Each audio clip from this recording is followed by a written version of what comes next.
This is the letter to society for seepage complaint. इसकी request की थी गुरमीत कौर ने, इसलिए मैंने उनका नाम यहाँ पे यूज़ किया है। सबसे पहले हम लिखते हैं टू द प्रेसिडेंट, देन और सेक्रेटरी, जो भी आपकी सोसाइटी का नाम है वो लिख दीजिए। देन आपका subject complaint about seepage in kitchen. Then ये जो टेक्स्ट है ये आप फॉलो कर सकते हैं इस कंप्लेंट के रिगार्डिंग। जो भी आपको इशू फेस हो रहा है उसके बारे में आप मेंशन कर सकते हैं।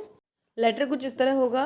आई am writing this letter to bring your attention towards the seepage issue in my kitchen which I have been facing for quite some time now. It has caused damage to my kitchen cabinets and appliances, and the dampness has also led to the growth of mold. It poses a health hazard to me and my family. I have tried to address the issue several times, but to no avail. I kindly request you to take immediate action to resolve the issue.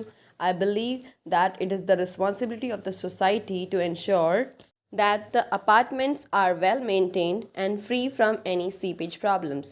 I look forward to hearing from you soon and hope that you will take a prompt action to resolve this issue. Sincerely, Gurmeet Kaur, apartment number B192 XYZ Society. आज का ये जो letter topic है वो आपको कैसा लगा please मुझे कमेंट्स में बताइए। और आपका कोई पर्टिकुलर टॉपिक है लेटर राइटिंग के रिगार्डिंग तो आप मुझे शेयर कर सकते हैं, मैं जल्दी उस पर वीडियो बनाऊंगी। थैंक्स लॉट फॉर वॉचिंग, और आप इसका स्क्रीनशॉट भी ले सकते हैं। For more such videos you can follow my channel English fluency quest. Thanks.